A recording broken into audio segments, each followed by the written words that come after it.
आगामी 6 दिसंबर को बाबा साहेब भीमराव अंबेडकर जी की पुण्यतिथि है और आपको बता दें उस पुण्यतिथि की पूर्व संध्या यानी 5 दिसंबर को आम आदमी पार्टी लखनऊ में एक बहुत बड़ा ऐलान करने वाली है, क्योंकि सामने 2027 का उत्तर प्रदेश में चुनाव है। नमस्कार, मैं आरडी भारती और आप देख रहे हैं बिहारी सुल्तान। अगर आप हमारे चैनल पर नए हैं तो चैनल को सब्सक्राइब कर लीजिए। वीडियो अगर अच्छा लगे तो इसे लाइक और शेयर जरूर कर दीजिएगा, क्योंकि इंफॉर्मेटिव वीडियो हम देने जा रहे हैं। बहुजन समाज से संबंधित है, भारतीय राजनीति से संबंधित है। समय कैसे बदलता है अगर कोई पूछे तो राहुल गांधी जी से पूछ ले। सबसे बड़ी बात यह है, महाराष्ट्र के चुनाव में जगह जगह राहुल गांधी जी भाषण देते हैं और राहुल गांधी जी ने अपने भाषणों में यह साबित कर दिया है कि हमारे देश के प्रधानमंत्री जी अब उनकी याददाश्त खत्म होती जा रही है, वो भूलते बहुत ज्यादा है। अथवा राहुल गांधी जी जिस कोटेशन को, जिस भाषा का प्रयोग करते हैं, हमारे देश के प्रधानमंत्री जी उसी को दोहराने लग जाते हैं। और सबसे बड़ी बात यह है, राहुल गांधी जी अपने भाषणों में हर जगह यही कहते हैं, हम संविधान को मानने वाले लोग हैं, हाथ में संविधान लेकर चलते हैं।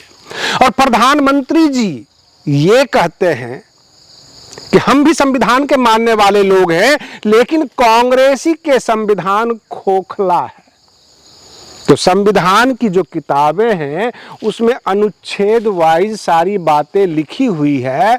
ऐसी कौन सी संविधान बन गई जिसके सारे पेज साफ सुथरे हैं, सफेद हैं, बिल्कुल ब्लैंक हैं? ये राजनीति हो सकती है, हकीकत नहीं हो सकता, ये आरोप प्रत्यारोप हो सकता है। अगर राहुल गांधी जी ये कहते हैं कि देश की जो आबादी है उसमें SC, ST, OBC, माइनॉरिटी सबकी गिनती होनी चाहिए, जातिगत जनगणना होनी चाहिए, और ये जो आरक्षण का जो 50% की जो दीवार है, इन दीवारों को हम तोड़ना चाहते हैं। और प्रधानमंत्री जी ये कहते हैं कि जातिगत जनगणना के खिलाफ हैं राहुल गांधी जी। राहुल गांधी जी ने ये साबित कर दिया, प्रधानमंत्री जी अब केवल हमारा भाषण सुनते हैं और उसी भाषण को वो दोहरा देते हैं। अब सबसे बड़ी बात यह है कि राजनीति अपनी जगह है, लेकिन एक चीज सामने निकल कर आ रही है, चुनाव महाराष्ट्र में प्रधानमंत्री जी का कई दौरा बिहार की तरफ हो गया है। अब सबसे बड़ी बात यह है, हरियाणा में वो केवल 4 रैली किए, हरियाणा चुनाव जीत गए। महाराष्ट्र में भी वो बहुत कम समय दे रहे हैं। बहुत सारे चैनल ने चलाना शुरू कर दिया कि प्रधानमंत्री जी महाराष्ट्र चुनाव से भाग खड़े हुए, हालत खराब है, प्रधानमंत्री जी जा नहीं रहे हैं। कुल मिलाकर राहुल गांधी जी का जो भाषण है उसमें एक अनुभवी नेता का भाषण नजर आता है। बिल्कुल गहराई से वो पकड़ रहे हैं, और जो कल तक भाजपा हमला करती थी, पप्पू बताती थी राहुल गांधी जी को, आज राहुल गांधी जी यह साबित करने पर तुले हुए हैं कि हमारे देश के प्रधानमंत्री जी की याददाश्त खत्म होती जा रही है। उनकी तुलना जो बाइडेन से कर दिए, जो अमेरिका के पूर्व प्रेसिडेंट हुआ करते थे। वो कहते हैं जिस तरह से जो बाइडेन अपनी बातों से पलट जाते थे, उनको याद नहीं रहता था, ठीक उसी तरह हमारे देश के प्रधानमंत्री जी की याददाश्त शक्ति कम होती जा रही है। शायद यह बढ़ती हुई उम्र का कमाल है। ऐसे बिहार के मुख्यमंत्री नीतीश कुमार के ऊपर भी ये लाछन लग रहे हैं कि उनकी उम्र बढ़ती जा रही है, वो अनाप शनाप जो है बोल देते हैं, कभी पैर छूने लग जाते हैं। ये आरोप नीतीश कुमार जी के ऊपर भी लगता है, लेकिन देश के प्रधानमंत्री, वह भी 140-150 करोड़ आबादी वाले इस लोकतंत्र के प्रधान की अगर याददाश्त कम हो जाए, यह एक सोचने वाली बात है। और रही बात ये कि महाराष्ट्र का चुनाव में जो महाविकास अघाड़ी है वो काफी ताकतवर दिख रही है। अगर राहुल गांधी जी यह साबित करने में जो है ये जो सफल हो गए कि भाई देश के प्रधानमंत्री जी की याददाश्त खत्म होती जा रही है, ऐसे उन्होंने राहुल गांधी जी ने अपने भाषण में कहा कि देख लीजिएगा आज शाम में जो गोदी चैनल्स है, जो गोदी मीडिया है, बस यही साबित करने पर तुल जाएगी कि हमारे देश के जो प्रधानमंत्री जी हैं उनका दिमाग बड़ी शार्प माइंड है, वो जो कभी एक बार देख लेते हैं वो भूलते नहीं हैं। जस्ट इसका उल्टा जो है मीडिया साबित करने में लग जाएगी, ये राहुल गांधी जी का दावा। उधर राजस्थान हाई कोर्ट के एक बेंच ने, जहां के जज साहब थे बीरेंद्र सिंह, उन्होंने एक फैसले में ऐसा फैसला सुना दिया, 4 आरोपी को बरी कर दिया। यह कहते हुए बरी कर दिया कि आरोपी के ऊपर SC/ST एक्ट लागू नहीं होता है, क्योंकि आरोपी ने कहा था भंगी, भिखारी, नीच, मंगनी। तो ये सारे जो शब्द हैं ये जाति सूचक शब्द नहीं है, ऐसा हाई कोर्ट ने अपने ओपिनियन में, अपने जजमेंट में डाल दिया और चारों आरोपी को बरी कर दिया। हम आपको बता दें कि इन जजमेंट के खिलाफ जो है बहन मायावती जी ने एक्स पर लिखा कि सरकार को अपील में जाना चाहिए। ये लोग जो है मिस इंटरप्रेशन करके, गलत व्याख्या करके आरोपी को बचा देते हैं। ये जो जितने भी शब्द बोले गए हैं, लिखे गए हैं, क्या किसी को नीचा दिखाने के लिए काफी नहीं है? किसी भी व्यक्ति को अगर आप कहते हैं भिखारी, नीच, भंगी, मंगनी, तो ये सारे शब्द जो है नीचा दिखाने लायक हैं। और बहन मायावती जी ने कड़ा विरोध किया। उधर चंद्रशेखर आजाद का भी विरोध में ट्वीट आ गया। वाल्मीकि समाज और भंगी समाज जो है वहां से आजकल एक नेता बन रही हैं डॉक्टर रोहिणी गावरी, उन्होंने भी इसका विरोध किया। चारों तरफ से ये विरोध वाले ट्वीट आने शुरू हो गए। सरकार को इसमें अपील में जाना चाहिए। आपको बता दें कि राजस्थान सरकार भाजपा की सरकार है और भाजपा की सरकार में जब हाईकोर्ट इस तरह के फैसले देती है तो आपको क्या लगता है, भाजपा की राजस्थान सरकार इस अपील में जाएगी, आरोपी को दोबारा कटघरे में लाएगी? ये सबसे बड़ी समस्या है, लोग संदेह कर रहे हैं। लेकिन बहुजन समाज के नेता इसका खिलाफ कर रहे हैं, बढ़ चढ़कर इसका खिलाफ किया। और जाहिर सी बात है कि फिर जाति सूचक शब्द होता कौन सा है? अगर ये सारे शब्द बोला गया है तो जाति सूचक शब्द नहीं है, तो फिर जाति सूचक शब्द है कौन सा? ये सबसे बड़ा मूल प्रश्न है। और रही बात ये कि 9 सीटों के ऊपर जो उपचुनाव हो रहा है उत्तर प्रदेश में, उसमें बसपा ये कह रही है हम ताकत में हैं। लड़ाई बसपा और भाजपा के बीच है। देखना यह है कि 20 नवंबर को यह चुनाव है और 23 को इसका रिजल्ट आ जाएगा। 23 को पता लग जाएगा कि बसपा ने कितनी सीट निकाली, बहुजन समाज पार्टी पहले से ज्यादा मजबूत हुई है अथवा कमजोर हुई है।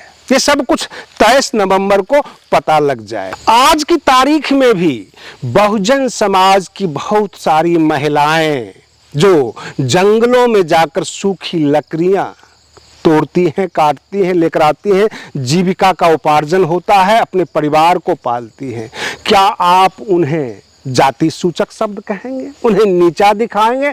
अगर आप नीचा दिखाते हैं और हमारे माननीय जज साहब को यह दिखाई नहीं देता है तो उस सरकार के ऊपर उंगलियां उठेगी जिस सरकार में वो तमाम कमजोर लोग जो मजदूरी करते हैं, घास काटते हैं, लकड़ियां ढोते हैं, खेतों में काम करते हैं, उनका कौन सुनेगा? सरकार के बारे में कहा जाता है ये जन कल्याणकारी सरकार है, ये सुविधाएं देती है, ये महिलाओं के खाते में पैसे देती है, बहुत तरह तरह की जो है नाम दिए जाते हैं। वह नाम, वह काम, सब कुछ हमारा चैनल आपको बिल्कुल आंखों देखी दिखाएगा।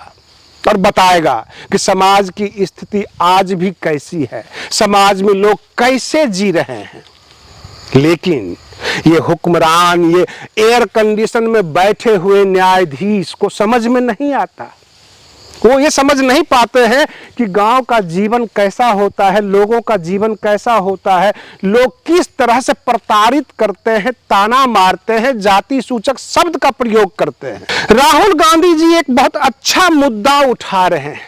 जातिगत जो है जनगणना है और 50% की जो सीमा है, इसकी दीवार को हम तोड़ेंगे, क्योंकि जब हम गांव-गांव जाते हैं और जब वहाँ के जनजीवन को देखते हैं, लोगों के जीविकोपार्जन को देखते हैं, यह जरूरी है। बहुत सारे लोग कहते हैं कि आर्थिक आधार पे आरक्षण होना चाहिए। तो आर्थिक आधार पर अगर आरक्षण होता है तब भी तो यही समाज कवर होता है, क्योंकि इनके पास कुछ है नहीं। आप जानते होंगे, बड़े बड़े डायलॉग सुनते होंगे, गैस सिलेंडर सस्ता हो गया, हम घर घर में गैस पहुंचा दिए, बैंक अकाउंट से लोगों को जोड़ दिए। फिर ये पेड़ के पत्ते चुनते हुए जो लोग हैं, ये कौन है, कहां से आ जाते हैं? क्या ये स्विट्जरलैंड के मजदूर हैं? क्या ये अमेरिका के मजदूर हैं? ये उसी भारत के हैं जहां हम खड़े हैं और जिनके लिए मांग रहे हैं कि इनके ऊपर सरकार को कुछ न कुछ सोचना चाहिए। रही बात ये, सरकार के साथ कुछ ऐसे तत्व जुड़ गए हैं जो तरह तरह की बोर्ड की मांग कर रहे हैं। कभी उन जो गरीब मजदूर महिलाएं जो है, उनका बोर्ड बनाने की कोई मांग कर रहा है, कोई उन बच्चों के बोर्ड बनाने का मांग कर रहा है जो स्कूल नहीं जाते। ये सारी चीजें मांग करने योग्य है, लेकिन ऐसा नहीं होता है। महाराष्ट्र का चुनाव सिर पर है और तरह तरह की बातें होगी, अडानी अंबानी की बातें होगी, गरीब मजदूर की बातें नहीं होगी। ये सबसे बड़ी समस्या उभर कर सामने आई है और हर जगह अन्याय अत्याचार देखा जाता है, भेदभाव है, जातिगत भेदभाव है, यहां तक आर्थिक भेदभाव है, स्तर देखा जाता है, कौन गरीब कौन अमीर, इस तरह की बातें होती है। 2 दिन की यात्रा के बाद बिहार के मुख्यमंत्री नीतीश कुमार जो हैं वो वापस आ गए, क्योंकि वो दिल्ली गए हुए थे, वहां पर किसी व्यक्तिगत कारणों से गए थे, किसी शादी में शिरकत करने के लिए वापस आए हैं। तो राजनीति पटना की गर्म हो गई है। लोग ये सोच रहे हैं, लोग ये मान रहे हैं कि वो फिर से पलटी मारेंगे और बहुत सारे सवाल ऐसे होते हैं नीतीश कुमार जी के खिलाफ कि उनसे कौन पूछ रहा है। बार बार जब 3-4 बार ये घटना हो गई है, जब जब देश के प्रधानमंत्री जी आते हैं और जब वो स्टेज शेयर करते हैं तो ये कहते हैं कि हम 2 बार इधर से उधर चले गए, अब नहीं जाएंगे, जबकि कोई सफाई नहीं मांग रहा है। कहीं ऐसा तो नहीं है कि कोई बहुत बड़ी घटना होने वाली है। कारण कि राजद बिल्कुल ललचाई हुई नजरों से देख रही है कि कब नीतीश कुमार पलटी मारे और 2025 का चुनावी स्ट्रेटजी तैयार किया जाए। और उधर चिराग पासवान, पशुपति पारस, ऐसे पशुपति पारस अब एनडीए का हिस्सा नहीं है, उन्होंने कह भी दिया है कि हमें अलग से सोचना होगा, क्योंकि उनका दफ्तर भी छिन गया। अब इधर 23 तारीख को 4 सीटों का जो उपचुनाव है, तो बहुत सारे लोग ये कह रहे हैं कि चुनाव में मतदान के बाद यह देखा गया कि जन सुराज जो प्रशांत किशोर की है, कोई अच्छा स्कोर नहीं कर पाई और यह डाउटफुल बना हुआ है कि 4 सीट में से एक भी सीट प्रशांत किशोर निकाल पाएंगे या नहीं। अगर नहीं निकाल पाते हैं, क्या उनका हौसला पस्त हो जाएगा? क्या 2025 की जो तैयारियां हैं वो नहीं होगी? क्योंकि पिछले 2 साल से गांव-गांव खाक छान रहे हैं प्रशांत किशोर, बिहार को परिवर्तन का सपना दिखा रहे हैं और 4 सीट के उपचुनाव में कहा गया था कि इसी वक्त यह तय हो जाएगा कि बिहार की राजनीति कैसी होगी, 2025 में धमाल मचेगा या नहीं मचेगा। लेकिन अगर एक भी सीट प्रशांत किशोर नहीं निकाल पाते तब क्या होगा, इसके ऊपर चर्चा शुरू हो गई है। आगामी 6 दिसंबर को बाबा साहेब भीमराव अंबेडकर जी की पुण्यतिथि है और आपको बता दें, उस पुण्यतिथि की पूर्व संध्या यानी 5 दिसंबर को आम आदमी पार्टी लखनऊ में एक बहुत बड़ा ऐलान करने वाली है, क्योंकि सामने 2027 का उत्तर प्रदेश में चुनाव है। बहुजन समाज के वोट को काटने के लिए केजरीवाल साहब उत्तर प्रदेश में घुसेंगे। यहां सवाल पैदा होता है, उत्तर प्रदेश की राजनीति में बहुजन समाज का सर्वश्रेष्ठ सर्वमान्य नेता कौन? बहन मायावती जी, चंद्रशेखर आजाद, अखिलेश यादव, केजरीवाल, उधर ताल ठोक रहे हैं रामदास अठावले, संजय निषाद, ओम प्रकाश राजभर, सब कहते हैं बहुजन समाज के हम सबसे बड़े नेता हैं। लेकिन विश्वास सूत्रों के हवाले से जो खबर है, अरविंद केजरीवाल देश के सबसे बड़ा राज्य उत्तर प्रदेश को कब्जा करने के लिए अपनी सारी ताकत झोंकने वाले हैं। डॉक्टर भीमराव अंबेडकर जी की पुण्यतिथि है 6 दिसंबर को, और 6 दिसंबर से पहले एक दिन पहले पूर्व संध्या 5 दिसंबर को ये बहुत बड़ा ऐलान करने वाले हैं। जाहिर सी बात है, उत्तर प्रदेश की राजनीति में जात पात की राजनीति होती है। विकास की बात छोड़ दीजिए, उत्तर प्रदेश में 10-10 नवजात शिशु जलकर मर जाते हैं, और उस राज्य का मुख्यमंत्री उस वक्त जय श्री राम का नारा लगाता है। जहां जय श्री राम का उद्घोष हो रहा हो, वहां नवजात शिशु जलकर मर रहे हो। इससे ज्यादा लापरवाही और क्या हो सकती है? कहने का मतलब, उत्तर प्रदेश की राजनीति में चुनाव में जाति सर्वोपरि है। तो फिर जाति में ही जाति क्यों ना काट लिया जाए, वोट क्यों नहीं काट लिया जाए? जो आपके महापुरुष होंगे उनकी जयंती, उनकी पुण्यतिथि पर जाकर माल्यार्पण करेंगे, बहुजन समाज के कुछ नेताओं को पकड़ेंगे, अध्यक्ष उपाध्यक्ष बना देंगे, जिला अध्यक्ष बना देंगे, आपका वोट काट लेंगे। यही तो तैयारियां हैं भारत की राजनीति का। मैं आपको दर्शन करा रहा हूं, क्योंकि उत्तर प्रदेश में 2027 का जो विधानसभा चुनाव होगा, जो आम चुनाव होगा, उसमें कई बड़े बड़े दिग्गज हस्तियां वहां पर कूदेंगे और जाति की राजनीति करेंगे। बहन मायावती जी के लिए भी, बसपा के लिए भी एक बड़ा संघर्ष झेलना होगा, क्योंकि बहुजन समाज में नए नए उभरते सितारे बहुत हैं। और रही बात ये, आम आदमी पार्टी की दिल्ली में सरकार है, पंजाब में सरकार है, उभरते हुए सितारे हैं, स्ट्रेटजी है उनके पास, चुनावी स्ट्रेटजी बनाने वाले लोग हैं, पैसा खर्च करते हैं, लोगों को जोड़ते हैं। और आज की तारीख में चुनाव होता है, पैसों के ऊपर खेल होता है। क्या आपको नहीं लगता कि बसपा के लिए एक नया संघर्ष, एक नई चुनौती का सामना होगा? क्या उसके लिए आजाद समाज पार्टी, पीडीए का फॉर्मूला जो है अखिलेश यादव का, ये कम था? अरविंद केजरीवाल अब पहुंच रहे हैं। और सबसे बड़ी बात यह है, आकाश आनंद अभी तक किसी हाउस के मेंबर नहीं है। वो पार्टी उनकी है, बहन मायावती जी का। वो नेशनल कोऑर्डिनेटर बना दें, उत्तराधिकारी बना दें, कुछ भी बना दें, आम जनता ने अभी तक उनको चुना नहीं है, यहां तक ना विधायक के रूप में, ना सांसद के रूप में। तो आकाश आनंद जी के लिए भी एक सबसे बड़ा चुनौतीपूर्ण माहौल बनने जा रहा है। और इसलिए उत्तर प्रदेश की राजनीति काफी विकट हो रही है। हम आपको बता दें, 2027 में उत्तर प्रदेश का चुनाव होगा, उससे पहले बिहार में 2025 में चुनाव होने जा रहा है। बहुजन समाज पार्टी को अगर बहुमत में आना है उत्तर प्रदेश की राजनीति में, सबसे पहले बिहार साधना होगा, क्योंकि जात की राजनीति तो बिहार में भी है। पश्चिम बंगाल में भी आम चुनाव होगा, विधानसभा चुनाव, जो कि 2027 से पहले होना है। तो इसलिए बहुजन समाज पार्टी के लिए बड़ी चुनौती होगी।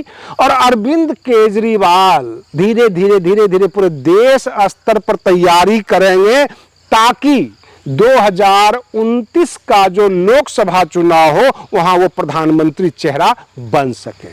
आज के लिए बस इतना ही। आप बने रहिए बिहारी सुल्तान चैनल पर। हम फिर मिलते हैं अगले वीडियो में, तब तक के लिए धन्यवाद। आज महाराष्ट्र के लोग कांग्रेस की करतूतों का काला चिट्ठा पड़ोसी राज्य कर्नाटका में देख रहे हैं।